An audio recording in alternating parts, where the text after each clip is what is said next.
Hello and welcome to my channel. If it's your first time here, I'm kind of used to do this kind of page transition based on scroll using Threejs and WEBGi, and this is what we are going to build together now. So without any further time, let's jump into the design first and then the code. If you already have the design you want, you can jump directly to the coding part of this tutorial.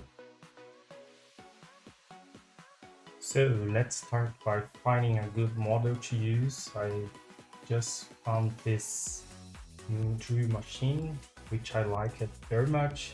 The mesh looks simple, and let's try to use this one. I already downloaded it, so if you want you can click here. It is free to use and was done by Fernando Quintin. So once you have the model, all you have to do is go to the Pictotronics website and then to WebGi. You go to WebGi SDK and click here on last version. Then you will be directed to the editor. So in the editor, you can just grab your downloaded file and drop there, and you are ready to go. Like, you already have your model. So I downloaded it in 2K, so that's why the resolution is not that good. But we will just like make this as a demo, as something that you want to practice before doing different things. So let's start by changing some things here. I don't need the ground, so I just disabled it. I will change some properties on the material of this thing here. So you just click on it and then you can change like a lot of things here. I will change the roughness because I want this to look more reflexive. I know it's not accurate, but for me it will work better. Then I want to add some lighting. So in the scene, I go to lights and let me see, no, progressive shadow. I can change it in the environment. So let's see what happens when I change the rotation of the environment and also the intensity.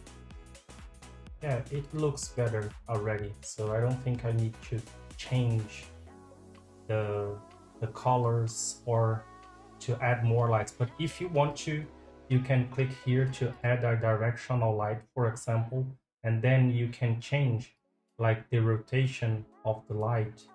So you can create like a different light setup for your scene, for your objects.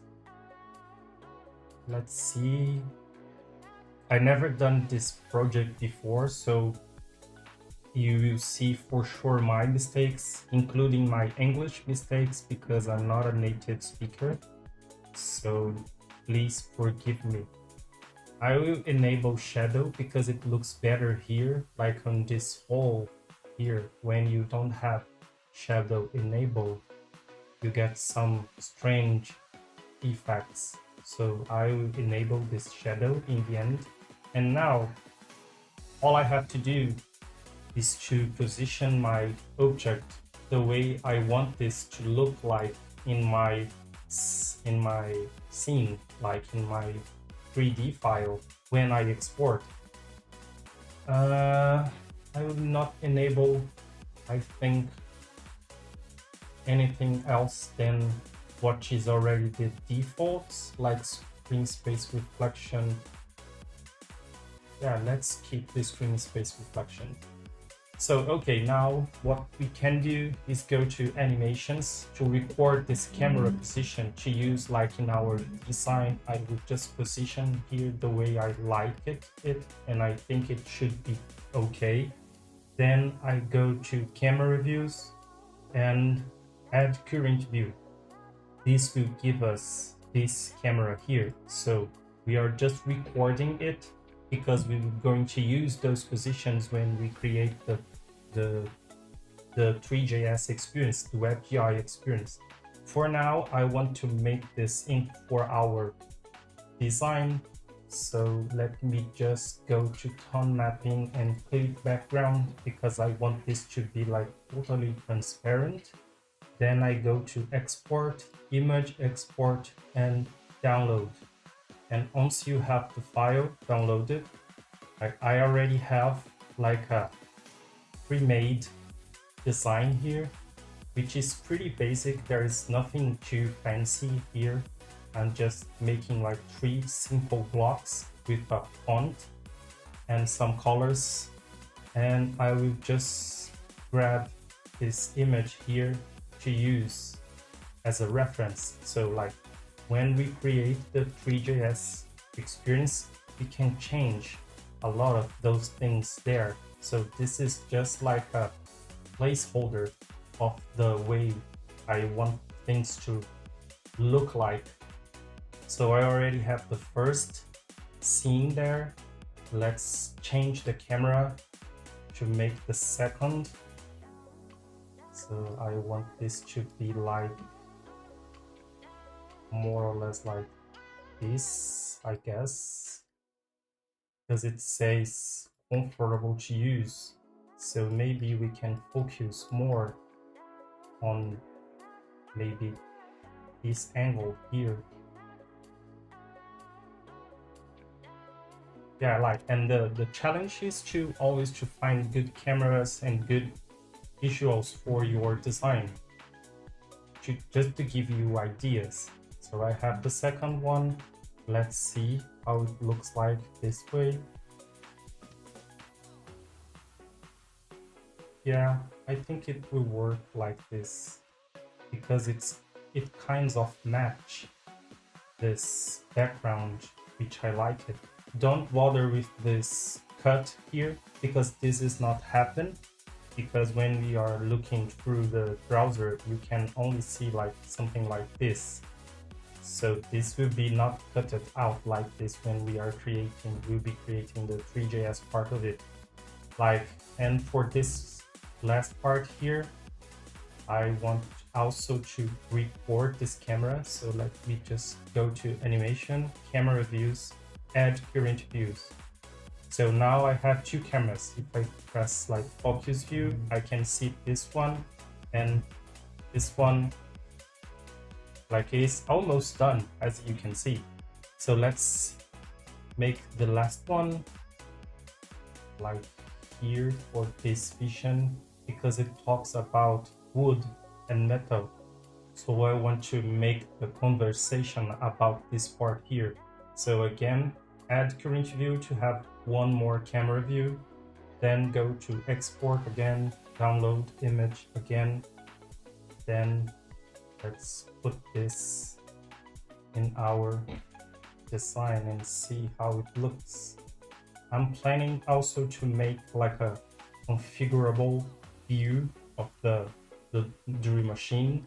Let's see how it will look in the end and if it will work. So for now, that's all that we need to do. So I already have something to work on, and you can obviously change yours on your side and make a different object and a different design and a different like object if you want to make your different. So we'll be creating the Three.js part of it, and then we'll be creating the design part of it, like putting those texts on the HTML and how to mix this together with Gsap and scroll trigger to create the kind of animation, the kind of page that I've been creating from my previous videos. So let's see, let's jump into the code now. So now you have this like on your design. Let's work with the model and let's code. And what all we have to do is go to export, asset export, GLB export using Draco compression. and then export GLB file. This will generate like another file for you with all the configuration we have done inside this file here. And then we can follow the WebGi documentation if you want to see. Just go to the website WebGi SDK, get started, and here you can find this WebGi starter template. So you can click here, you can click on use this template to clone for yours. So I will make this like real WebGi tutorial, and then let's create repository from it, and this will create a copy of that repository in your account, like in mine here. So you can go now to the clone this project into your computer. So I will clone this, and it's done. Let's open in Visual Studio. There it is, we already have it.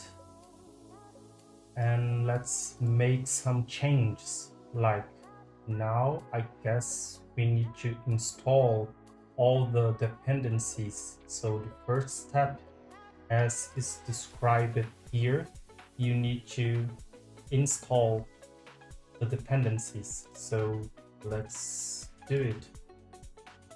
npm install, and we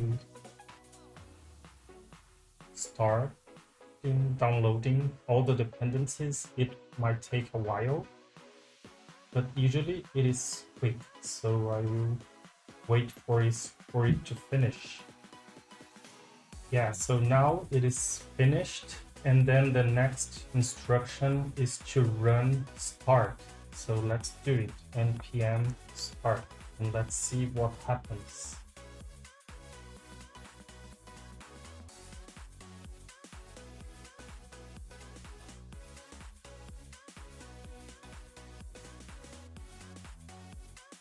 I will close the editor because I guess we don't need it anymore, but we for sure back for it when we need change things. So it says to me go to localhost, so let's try it, and there it is. We already have the file. We don't have any model because we need to change this. Oh yeah, we already have a model here, which is looking good. And all we have to do now is to change things to be able to use our model and start building our page. So let's start by going into the scripts file. It is a TS file. It is a TypeScript file. Let me just organize things a little bit better here. And I hope the font size is okay, because like it is kind of small for me, but let's see. So it is loading the model from assets, as you can see here. So we don't want this, we want our Drew machine. So all we have to do is go to assets, and then I will just drag and drop the file that I downloaded from the editor. I would just rename this to like Drill, and then in this file here I will change this to Drill and save it. It will auto reload, and that's it. We already have. As you can see, like the file came in the last camera position we left the file. So we have to change this because I want the first camera position. But we can change this into the code. We don't need to bother for this now because we need to build our interface. So the first thing we need to do is to change this container to have like all the size of the screen. So let's change in styles, because it is 80 by 80, and with margin we don't want this, so we want this to be 100, and without box shadow. Also, we want the body to have margin 0 and padding also 0. So if you remove all the borders, all those small borders here, we already have border radius because WebGi canvas is also with border radius, and we don't want this, so we remove. And now we have like a full screen web experience, which is pretty cool. Like, we already have the dragging model. You can rotate, you can see all the beautiful lights, you can zoom in and zoom out. So only this is already full. But what we want to build is something like this here. So we will start by creating the sections and defining the camera positions and the texts and everything. So let's start by doing this header here. So header will be something like here on the HTML. Let's just create before the canvas. And let's add like a section. It could be a navbar. And let's make 2 elements here. Let's make one, they are one SVG and one button. So let's make the image. I will left this empty for now. Let's make the button. Button would be pretty simple. It is just buy now.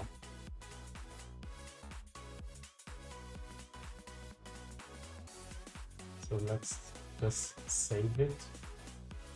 And now the things start to become like strange, because where is my button? Probably is behind or after your WebGi experience. So let's check here. The navbar is somewhere there. So we need to make some coding, some CSS to be able to see it. So I will change this to position absolute, and now I can see there is like my button floating somewhere there. I will make this top also 0, left 0.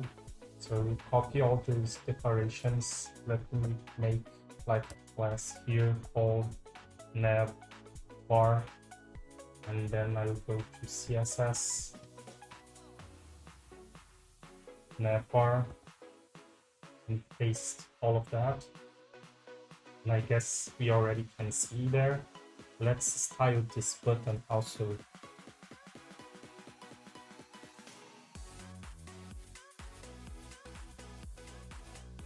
Nav bar. Like, my way of doing code is very crappy. Don't follow everything I do. Probably you know more than me to be able to create yours. So I'll make this background black, color white, border none, border radius cent, no, pixels, add a padding. Let's see how it will work.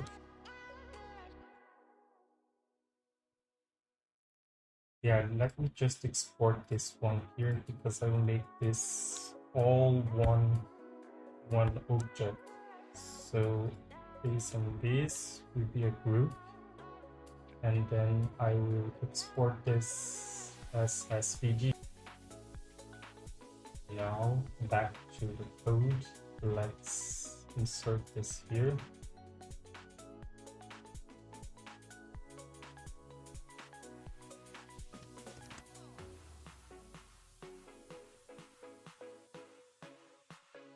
And let's see what happens. Yeah, it is there. This navbar is so strange. I guess I need to make it with it 100%. Yes, and I guess it is wrong. I just need to make this here. Yeah, let's change to this way, and then I will make margin up 10 pixels. Let's make 30, and margin right 20. Yeah, it's not working margin. So okay, let's just keep the things that are working. Yeah, and now let's try to fix. This would be easy, like as margin right 40 pixels here, and also on the image, so here, and also I can create a class of logo, and also putting a margin left. For sure, you know better how to solve this, but I'm just doing my way. Yeah, so now we have like the header, kind of the header. We have a lot of things to change, but everything is working, and as you can see, everything covered by everything is covering the 3D, which is pretty much what we need. So now let's change the fonts. I'm using the Sans Google font. So let's try this one. I will use all the same files, so I will link this into my HTML here. So we just make a little bit of organization, and then I will set the font family as this on the CSS. Now I guess we already have it. Yeah, here we are using it already. I will change the font size. Like font size for me, okay, it's not always default, so maybe you see that I will change this in the future. So now for the title, it is just a normal tag title. So let's make this our first section. So here we have section h1, and I guess we don't need to break line here. Yeah, it is there. So now we need to fix this, all of this. So let's give this a class section, and this section will be. So now what I want now is to be able to see my file here, my HTML, but I can't see because it is behind this WebGi canvases. So if you, for example, change the height of it, even changing the height of your section, you cannot see. You can guess it is there, but you cannot see. If you change like the Z index, you still cannot see because the WebGi canvas is covering everything. So you could do something like this, -1 here, and then you should be able to see it here. But it is a lot of confusion because this is not transparent, and what I want is to make this transparent. So I just go to the TS file, and then I set we use RGBM to false, and then I will be able to see through the 3D scene. So now the 3D scene is in front of my HTML and it is actually transparent. And this is what I want. I want this to be transparent. So now I can move forward and fix like this one here. I will make this section, I guess, padding, having a padding, let's say 40 pixels. Let's see. Yeah, it will also look strange because it will generate padding wrongly. So I make padding for this one here. So margin left 5%. Let's make like 15%, I think would be better. And then font size 3 rem. Let's see. Yeah, this one matches more the design. And also line height 8 rem. Yeah, I guess this would be better. It is confusing because this model is like covering everything here, but we'll fix this soon. So just make this here in our class. So I will just make a class here. Now it is. So if you, now it's the tricky part, because if I create like another section, I will create this here. I already have this commented out.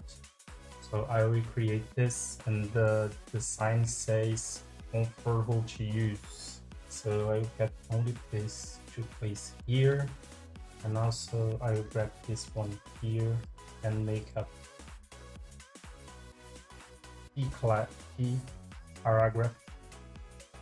Just very roughly to have something on screen to be able to scroll. And as you can see, I can scroll because I have the model in front of my 3D of my file. So if I use the arrow on the keyboard, I can see the scroll, but I cannot use my scroll because I have the 3D model like with the pointer events. And this is the tricky part. If you want to scroll,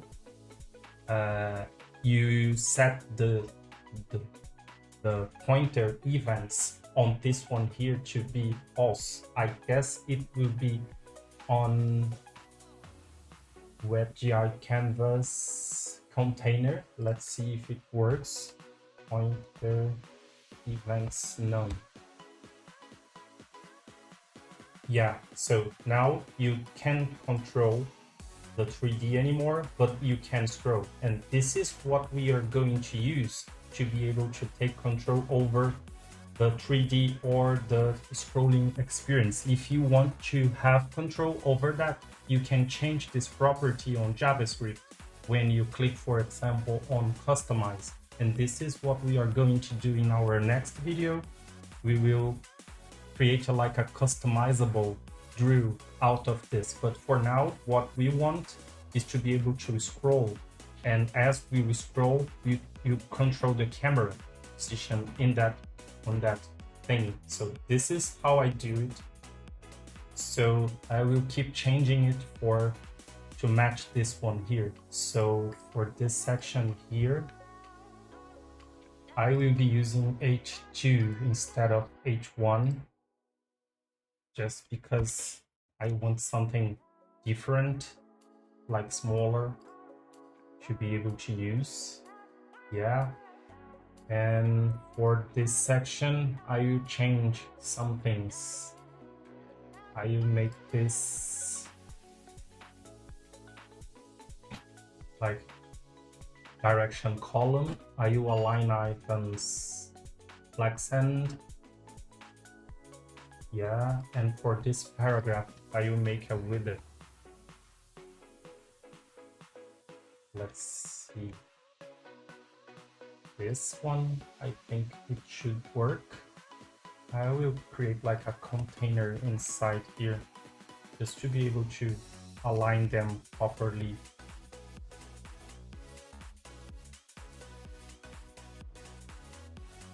And like I said,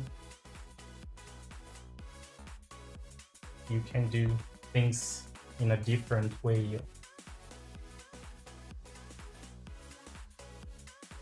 Or whatever name you want to give this.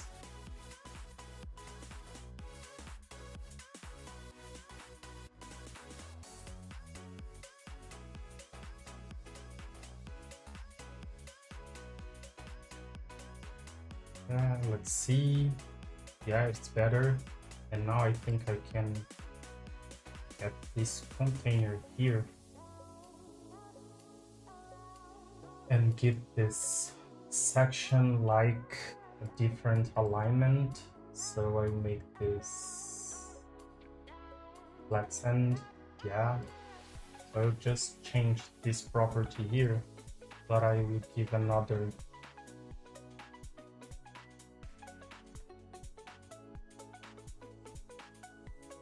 class here. Very messy, I know, but I change a lot of those things after I finish what I want, because I want to reach the most important part of it, which is the 3D, it's a Threejs part of it. So margin right 10%. I think it's too much. Maybe 10% is good enough. Yeah. So now we have two sections, like 1 and 2. I would just make the custom background, this one here. I will try to make this without SVG, which I would like use normally. So I will try to do it here with only the CSS. So I already have like a div here, like this custom background. I will make this just like a huge element. Here you have the element. So I will try to make this a huge element on the background. So I'll make this position absolute and up 0. But I need to give this container the position relative, I guess, because otherwise I cannot get this here.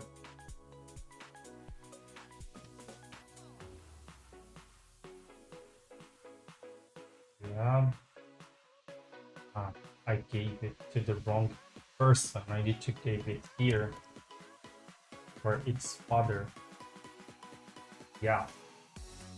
So I need to add this here on the second position relative. And then for this one here, let's change some things. I'll make this like a huge width.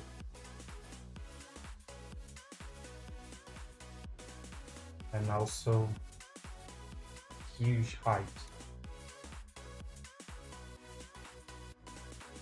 And then I guess I can rotate also. Yeah. Like I said, I use this visual thing a lot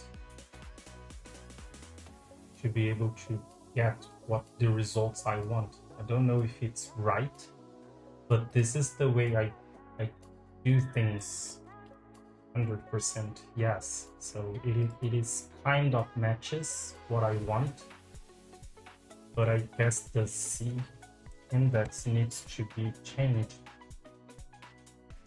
This one. Yes, so not make -1, I would just make this one here the index 1. Yeah, so let me put this, all the values that I got here, and I do this by copying and pasting the values from the browser because it is easier for me. Now we have it, just change the color of it. I get this color from here. If I can click on the element, yeah, that's the color.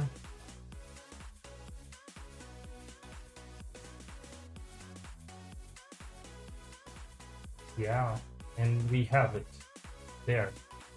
So we have two sections already, and now we can move to the part where we can control the camera. I can construct all the other sections because it will follow the same, so it will be all the same thing, and I will create the other HTML sections, and then we can jump into the Threejs part of it again, which will be creating the scrolling and the intro animation for this one here.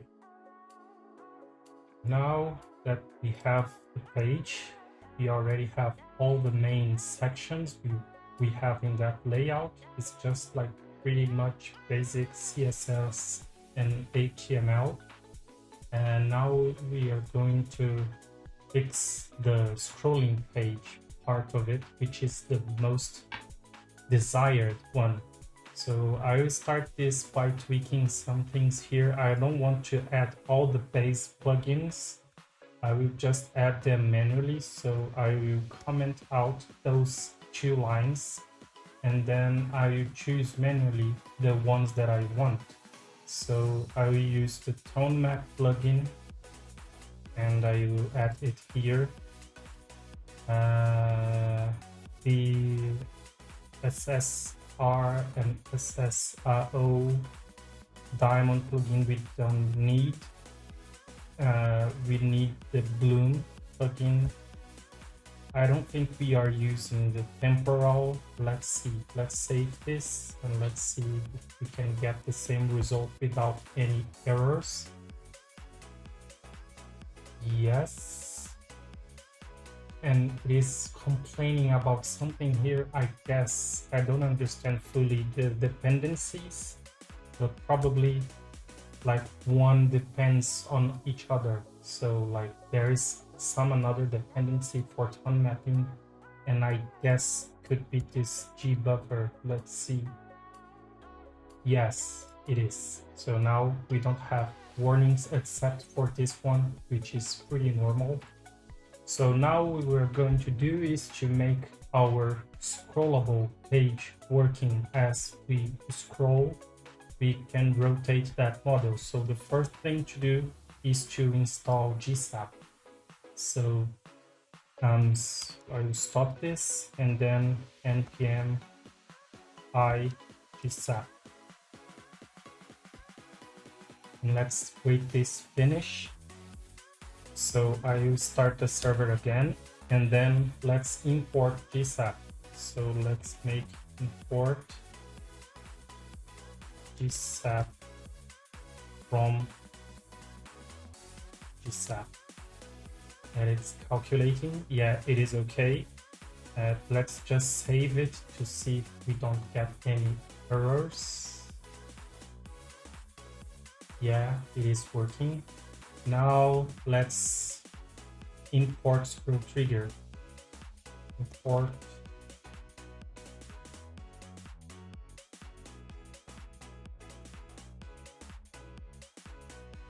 from Gsap / scroll trigger. And it's also calculating. Yes, it is there. And now we need to register this plugin first to use. So gsap.register plugin and then scroll trigger. And for now, that's all that we need.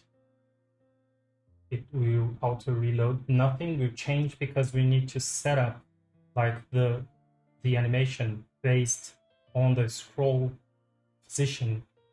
So what we are going to do is to, like, I will clean up things a little bit here just to be able to see better things. So I will remove all the imports we are not using it from the WebGi, and then I will just like remove all those lines. Also remove the environment. As you can see, the file size, like the line, like the number of lines, is almost like 50. So it is pretty simple to use at this point. So what we are going to do now, we are going to set up a function to create the animation. So let's say function setup scroll animation, and here we're going to create like a const tl for timeline gsap.timeline, and then that's it for now. That's all that we need. And then we need to make the first animation. So from the first section to the second section. So I will make this first section. So what we have to do is tl for timeline dot to. We are going to animate something and then respect all the parameters. The first parameter we need is something to animate. So we need to declare like what we want to animate. And to do this, we have to declare like something to be able to access the camera and the target from the viewer. So what we are going to do, we are go to here as asset management plugin, and after that declare const camera. It will be viewer dot scene dot active camera, because like you can have more than one camera. We are getting the active camera here. Then we have to have another const for position, and this will be camera.position, and then another const to be our target. As you can imagine, the camera is made by two parts. You have the camera head and you have the camera target, which the camera is always pointed at when you are using the orbit controls. So you need to declare these two to be able to move them together with the camera. And we will see this in a minute, how it works by checking the editor for the WebGi. But with this, let's try to animate this camera, at least for something different from what we already have. So let's make it 2, and let's move first only the camera position. So it would be position. This position will be let's make it like x.5. Let's see if something changed. And let's make this a scrollable, like something, because if you do it like this you animate as soon as you call this function here, which is wrongly. It is set up scroll animation, and it is complaining about something. I probably wrote it wrong, I guess. No, it is because it's out of the scope. So this function here must be inside this other function setup viewer, because this is the only thing that it is called when you start your scene. So now it is okay. And then let's see what happens when we call this. So I just call this setup scroll animation when the experience starts, and seems like nothing is happening, probably because we don't have like all the other parameters we need, like the duration or anything else. So we need to finish our setup here. So I will make this like a scroll trigger animation. Scroll trigger, yeah. And then in here, you can pass like an object with all the parameters you need. The first parameter would be the trigger.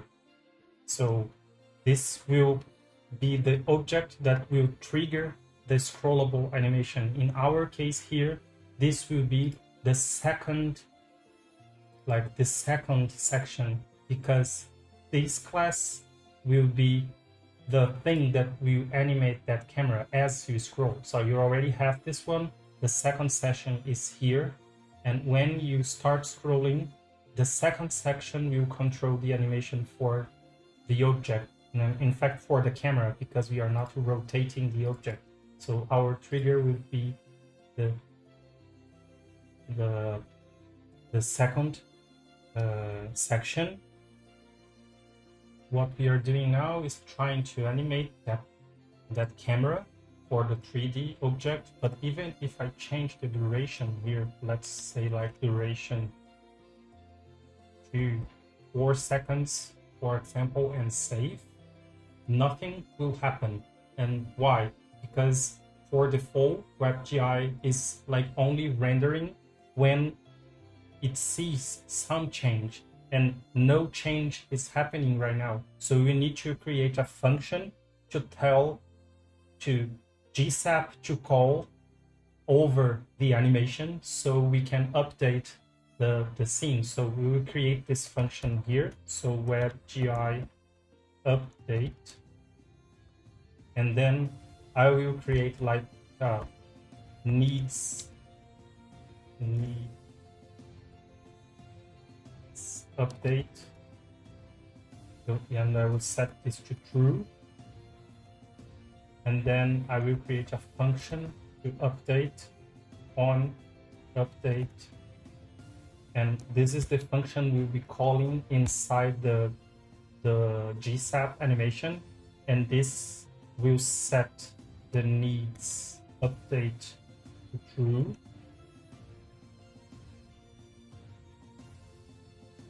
And we will do like the viewer dot renderer dot reset shadows. We need to call this method to update the shadows as the camera movements happens. Then we need to have like a hook to see every previous frame if we need to update this. So when the camera stops, this stops running. So we will do like viewer dot add event listener, and the event will be grab frame, pre-frame, yeah. And let's set an hour function here. And inside this, we will do like if needs update. So if it needs update is true, we need to update. We can see camera. We can tell to make camera dot position updated and set to false. And then camera target updated and set also. In this case, we will set to true. And then we will say needs update equals false. So after this running, we don't need to update anymore. And then all we have to do is to pass this on update here, because it is having a method like on update here, as you can see. So as the name of the function is the same, they will talk together and make this happen. So let's save and let's see what happens. So as you can see now, the animation is happening. Like I'm just changing the X to the 5 value. So it's coming from the position originally set in the file, in the GLB file, to this position here. So if I also want to change, for example, the Z axis, let's say Z-3, save, and you can see the animation happening already, just because of this like update function here. So now it is working. All we have to do now is to set up the scroll trigger animation, because now the animation is happening every time we save the file. But what we want is to animate this as our camera, as our scroll happens. So the way of doing this is by setting up here a scroll trigger animation. So what we will do is to make this like here, scroll trigger, and we can pass like an object, and inside this object we will have like the trigger. In our case, the trigger will be the second section, because this second section will start the animation. I will show you this as markers because you can see better what is happening. So I will enable markers here and set to true, and let's see what happens. So now, as you can see, we have the start and the end here all together, because we need to tell the scroll trigger where we need to start the animation and where this animation will finish. So I will pass some more arguments here. Like, I think I forgot also to tell this is a class. Let's see if this fits. Yeah, now it's better. So as you can see, like the start is here and the end is here. So as we scroll, this animation will happen as we scroll. So now it is right, but we need to pass some more arguments here. Like, for example, the start, it will start at top button. This would be, needs to be string. So when the top of the second section hits the button, which is this exact case here, and it will end when the top of the section hits the top of the viewport. So now you can see like the start and end, and as we scroll, the positions are correct now. I will make this a scrub animation. Scrub through. Oh my god, scrub through. And I guess now the animation happens as we scroll. So the secret parameter is this scrub here. This attaches this animation to the scrub. The playhead of this animation will happen as you scroll, as you can see here. So the start is in the end of the page, because the start is the start of the second section, and it will end when the top of the last section, the second section, hits the top of the viewport. So it is happening as it's supposed to happen. It is already done. And what is cool about that, you can pass here like different arguments. For example, if you pass here like 1, this will take 1 second to hit the value. So you get like a kind of deceleration like appearance. The animation, when you release, the animation is still happening, and you can put this here like every number you want. For example, 3. When I scroll this, the animation, even when I stop, the animation keeps happening, reaching that position that I told the Gsap to hit. In this case, would be those numbers here. But I don't like this kind of deceleration, but it makes the page feels like lazy and not performant. So I will keep this as true. So it will be like in a same second, the animation happens. And then all we have to do now is to find the correct values for the camera to pass here, to find what is the position for the camera and for the target every time we animate this. So this is found by going to the WEBGi And then if you remember, we have like into the animation camera views, we have each camera view. So we have this first one, which is already right. No, in this case, it is this one here. So this is the first camera position, or at least should be. We have the second one, and we have the third one that we set up during that design process.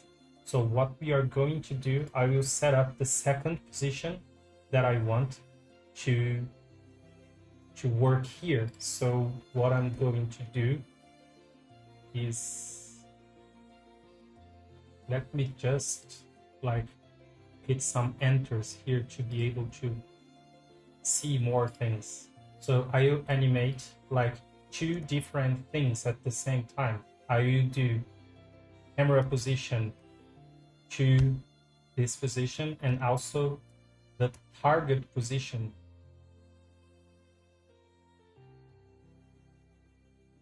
We need to close this one here and also this one here, I guess. Or I'm doing something wrong. Oh yeah.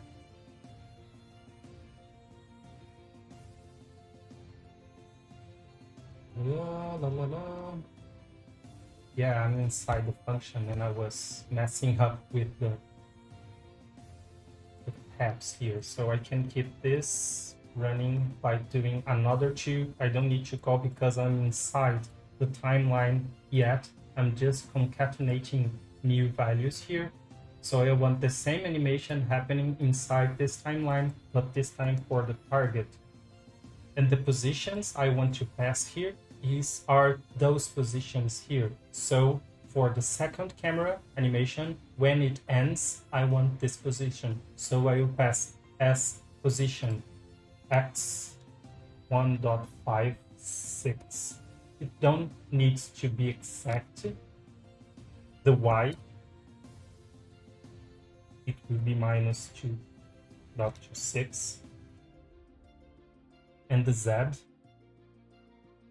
minus 3.85. And target will be minus 1.37.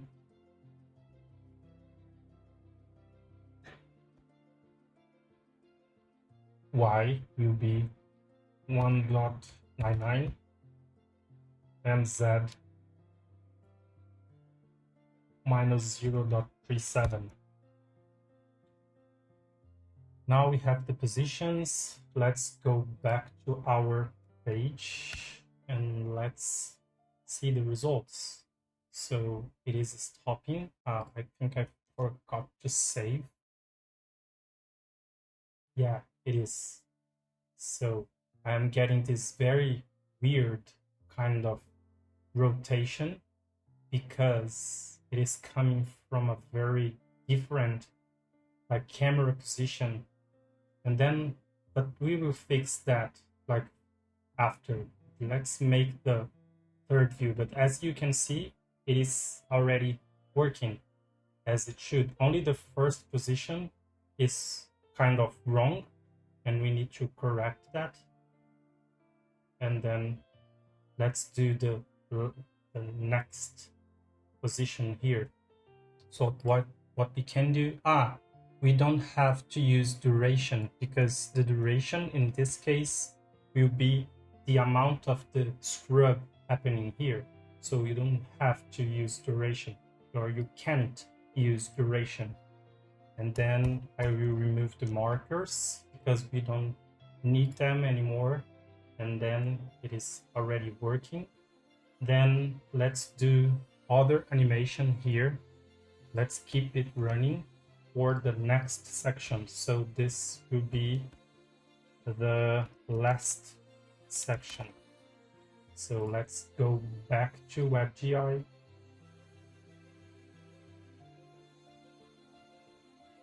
Let's put the fire here again. Let's go to animations, camera view. This last one here. And I guess it is the first. yeah, like the last one is the one that is correct. So we need to change it back to the first position. So the last one will be this, and those are, yeah, this x will be minus 3.4. So just follow the parameters here, like this y value will be this one here. As we did before, they are just copy and paste the values. This is wrong. And also for this, minus 1, 2.13, and the last one will be 0.4. Yeah, save. Let's go back to our file. Yes. So there is an important thing. You don't need to have like on update twice here. You just call the on update on the first parameter that is animating, because if you are changing the position for the camera, it will automatically update the camera position and target position. So you don't need to do them like twice. So I think I messed up with the numbers. No, the problem is this always happened. The section trigger. So for this first section, the trigger is the second one. But for the second animation, the trigger will be the third section. It is just this class here. So we need to change this. Otherwise, it will mess up because it is trying to animate the camera using the same trigger twice. So now it is working correctly here. And then for the last section, it is there. Something it is wrong, and I guess it is this number here. I mistyped it. Yeah, so let's see. Yeah, so it is right here, right in this one. And for the first one, I will correct this one using like the changing the file itself, not changing the camera position. I would say it is easier. All you have to do is to load your file, then go to camera animations, and I will go to the first one, focus view. This is the first camera that I want. And then I will export this again, this new file here. So let's export this, download this again. I would just make a backup. So I'll call this Drew3. And then I will go back to our scene and I will change the loaded file for Drew3. Save. And now the first position is the first position recorded on the file. The second position is that one that we set up with this animation. And the third one should be correct. I guess I messed some value because like it is jumping, as you can see, for that position to this position here. So I probably messed up with the values here. So I will just check again and I will be back soon. So the problem was this parameter here. So you need to tell this function that you are updating both camera and target position, which is this case is exactly what is happening. So we need to tell this function that we are updating both values. And now you have the camera animation happening as you scroll. And you can even do like other animation, like animations to other objects inside this. So for example, if you want to move this title here, at the same time you move the camera and you move as you scroll, all you have to do it's go like in this first section and then add another element to animate here. This time this will be like a class, so it will be the section1 container. So we need to pass this as this way, like a class. And what you do, like let's say I want to change only the, let's say the opacity first, it's easier. So the opacity will go to 0 as we scroll, like we keep all the scrolling trigger parameters, but we'll change the opacity over the playhead duration. Let's test and let's see what happens. So now as you scroll, the text gets transparency. So you can do also, for example, changing the X value. So I will change X% to, let's say, minus 100%. So now as you scroll, you should see something that is not happening. It's because I added the percentage value there. So like right now, it is happening. Like as you can see, it is getting transparent and it is getting out of the screen. So I can do it like by adding here. I can add some like deceleration. Let's make this 1. And this, as you can see, when you stop, that animation on the background for this text is still happening at the same time. So I will make this even more, let me say 150% to make it faster. Yeah, so now as you can see, it's going out. I will make it positive to test. So this is a lot of testing. When I'm doing my stuff, I'm doing a lot of this testing stuff. Yeah, I like the previous result more, I guess. This is strange, so you keep this as negative. And one thing that you can say, for example, for this, if you want the duration to be faster, let me make the markers again. This is totally connected, related to the scroll trigger, like animation, not even do anything related to Threejs.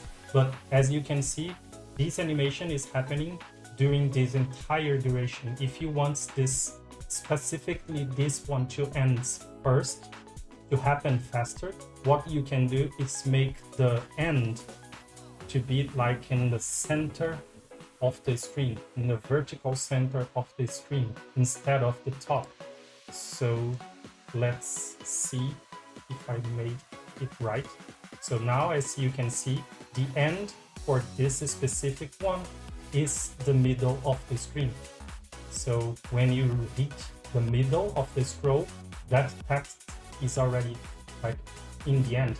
You can make this even like 80%. So I guess it will be bottom here. So, and when you start scrolling, the text is already gone, as you can see. So you can control this type of thing using like the default behavior for Gsap. What is different here is that we are using the Gsap timeline to control the camera animation. And that's it. You can remove this marker and you pretty much have like your page. Something important you might have to change is one specific setting here, which is immediate render. You should set this to false. Otherwise, this will try to render those animations before they actually happen, and we don't want this. So for my use case, I usually set this to true, to false. And you can check on the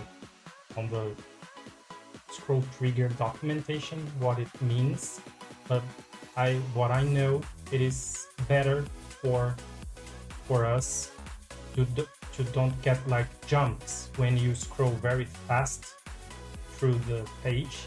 You can get a better like working animation if you do this way. And as you can see here, I just changed the camera position for the last section, different from the design, just to show that it's possible. And then in the final version, I will make those back to top button and this one, which are pretty basic. It's just pure JavaScript to scroll to the beginning and the end of the page. And I hope this content was useful for you. If it's the case, you can drop me a comment. You can buy me a coffee on the link on this tutorial. And I can see you next video where we will be doing like a configurator for this. So I will show you how to click on a button here to be able to manipulate again the file, changing the structure of the page, so you can configure this brew machine using Threejs. I see you. I hope you like it, this content, and please let me know how can I improve my work. Thank you very much. See you next time. Bye.